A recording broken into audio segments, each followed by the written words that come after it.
kuna akili inaitwa akili ya kujua nyakati. Hivi unajua nyakati? Unazielewa nyakati? Mambo ya Nyakati wa kwanza 12:32. Biblia anasema na wana wa Isakari, watu wenye akili za nini?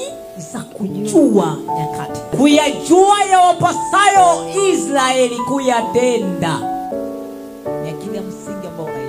Akili ambayo unatakiwa kujua kabisa, hapa nitakiwa niache hii kazi na nifanye kazi nyingine. Akili ya kujua wakati huu ni kuanza kampuni. Wakati huu ni kujitenga na watu wabaya. Wakati huu ni kufanya hichi na hichi.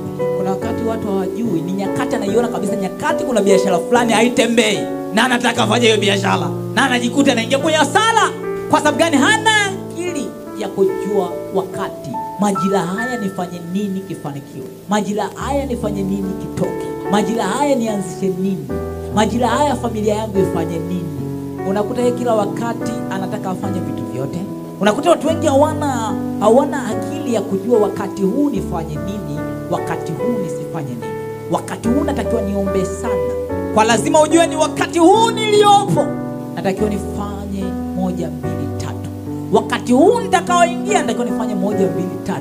Kwa wana wa Israeli walikuwa wanawategemea hao watoto, wana wa Isaka. Wanauliza nini tufanye? Sasa hivi ni wakati wa kujenga daraja, wanajenga. Wakati huu ni wakati wa kujenga, kufanya kitu fulani, wanafanya. Kwa watu wengi wanaingia kwenye uharibifu kwa sababu hawajui nyakati na kutakiwa kufanya vitu fulani. Utakuta watu wengi wana wasiwasi kwa sababu Mungu amewapa akili ya kujua nyakati.